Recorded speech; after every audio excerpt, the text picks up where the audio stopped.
તો આ હરિમંડપ છે, અહીં મહારાજે શિક્ષાપત્રી લખી હતી એ સ્થાન છે. તમને અંદરથી બતાવું કે આ કેવું છે.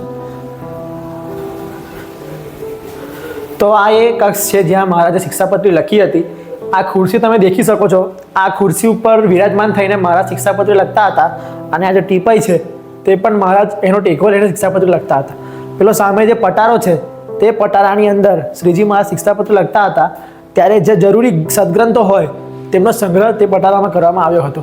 તો આ એ જગ્યાથી જે શિક્ષાપત્રી લખી હતી. આની બાજુમાં એક ઓરડો છે. તેનું એવું છે કે જ્યારે શ્રીજી મહારાજ શિક્ષાપત્રી લખીને થાકતા હતા ત્યારે બાજુમાં આવીને આ ઓરડામાં આરામ કરતા હતા. તો અહીંયા જે આ ઓરડો છે તે મહારાજનો આરામ કક્ષ છે.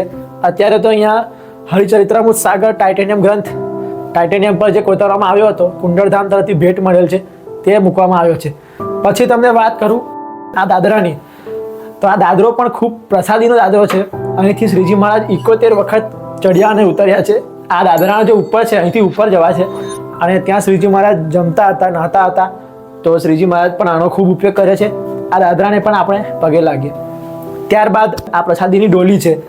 આ ડોલીનો ઇતિહાસ એવો છે કે જ્યારે શ્રીજી મહારાજ પહેલી વખત દભાણનો યજ્ઞ કર્યો હતો ત્યારે આ ડોલી બનાવડાવી હતી. આવી બીજી પણ ડોલી બનાવડાવી હતી. આ ડોલીની અંદર મીઠાઈ મૂકીને પંક્તિ પડે જ્યારે બ્રાહ્મણોની કે સંતોની, તો આ ડોલી એમાં ફેરવતા.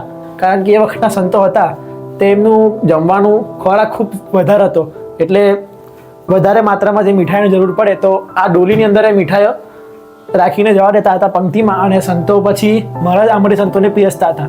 તો આને પણ આપણે પગે લાગીએ. મહારાજે આનો ખૂબ સ્પર્શ કર્યો છે એવી આ પ્રસાદીની ડોલી છે.